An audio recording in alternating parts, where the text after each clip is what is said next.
Una de las preguntas más importantes de la antropología filosófica es la cuestión: ¿qué nos hace humanos? ¿Qué nos distingue de los demás animales? Como sabes, una de las respuestas más habituales a esta pregunta es la de la razón.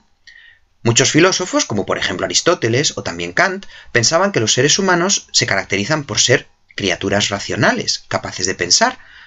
Sin embargo, no todos los filósofos han confiado en la razón, ni han creído que la razón sea la característica definitoria de los seres humanos.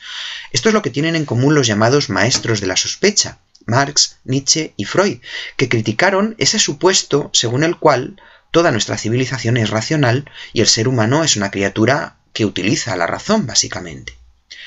Los tres, Marx, Nietzsche y Freud, pusieron de manifiesto que existen motivos ocultos en nuestra conducta de los que a primera vista no nos damos cuenta y que no son racionales, pero que son extremadamente importantes para explicar por qué hacemos lo que hacemos. Marx, filósofo alemán que vivió en el siglo XIX, es conocido no solo por sus ideas, sino también por su actividad política. Marx fue un gran crítico del capitalismo. Para Marx, lo que caracteriza al ser humano no es tanto su racionalidad como su capacidad para transformar la realidad creativamente. El trabajo, según Marx, el trabajo creativo, es lo que nos hace humanos y lo que nos diferencia de otros animales. Sin embargo, en la sociedad actual, la sociedad capitalista, el trabajo no es una fuente de humanización, ni tampoco es una manera de desarrollar libremente la creatividad, porque el trabajo en el capitalismo se desarrolla en unas condiciones, según Marx, injustas. El capitalismo es un sistema económico en el cual los medios de producción, aquello que sirve para producir riqueza, está en manos privadas.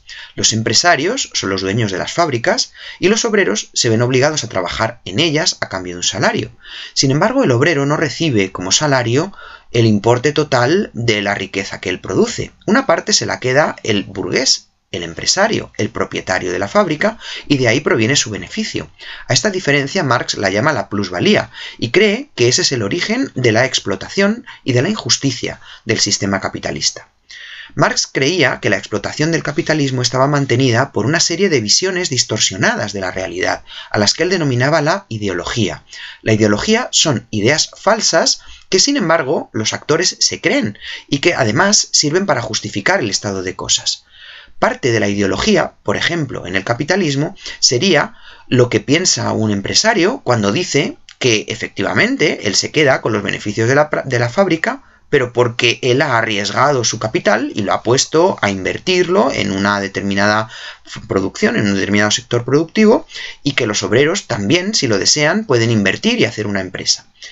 Esta ideología liberal y que cree en el emprendimiento puede parecer una verdad que todos nos creemos, sin embargo en la práctica no es tan así, porque los obreros no tienen fácil el montar una empresa, los empresarios sí porque tienen dinero, ¿no?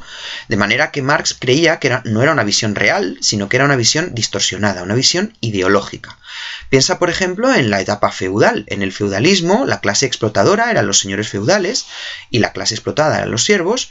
Y había también una ideología dominante, una manera de pensar y una serie de creencias que todos compartían que justificaban ese estado de cosas. Por ejemplo, todos creían en Dios y la Iglesia afirmaba que unos habían nacido para ser señores y otros para ser vasallos, y que el papel de cada cual consistía en adaptarse al rol que le había asignado la providencia. El segundo de los maestros de la sospecha, Friedrich Nietzsche, filósofo alemán que vivió en el siglo XIX, hace una crítica de la racionalidad occidental porque piensa que la manera de pensar de Occidente, que ha puesto en la razón en la característica fundamental de los seres humanos, ha servido en el fondo para minusvalorar la vida. Nietzsche es un pensador vitalista. Él cree que lo verdaderamente importante es vivir una vida plena, intensa, vivida al máximo. Sin embargo, nuestro énfasis en la razón, la metafísica, la creencia en un mundo más allá del que nosotros vivimos, nos ha impedido vivir plenamente la vida a lo largo de muchos siglos. Por eso Nietzsche denuncia la racionalidad occidental y su asociación con una filosofía que ha puesto lo importante en otro mundo y no en este, como una de los mayores atentados a la vida, a una vida vivida de manera plena e intensa. Para Nietzsche, lo que mueve la vida no es la razón, sino unos impulsos que a menudo no son racionales. La filosofía de Nietzsche, en cierto modo, es irracionalista, porque él cree que el impulso vital, el deseo de plenitud y de intensidad, no es racional, y sin embargo es el motivo fundamental que debe inspirar nuestras acciones cotidianas. Finalmente, el tercer maestro de la sospecha, Sigmund Freud, vivió en Viena durante muchos años y fue psicólogo. Él es el inventor del psicoanálisis, de una escuela de pensamiento en psicología que creía en la capacidad del inconsciente para modelar nuestras vidas.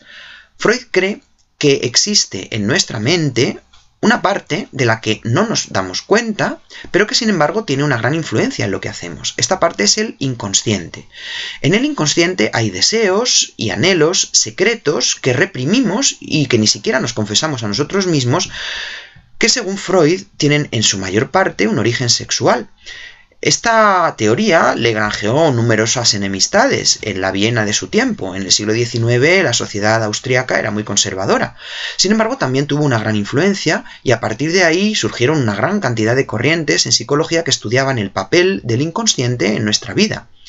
¿Qué quiere decir esto? Lo que quiere decir esto es que, según Freud, en los motivos que explican lo que hacemos, no solamente está la razón, sino que también hay motivos ocultos, secretos, que están en la parte inconsciente de nuestra mente y que también tenemos que tener en cuenta. Los tres, Marx, Nietzsche y Freud, son críticos de la tradición occidental y críticos de la racionalidad, porque creen que hay que prestar atención a elementos no racionales que influyen decisivamente en lo que las personas hacemos y pensamos.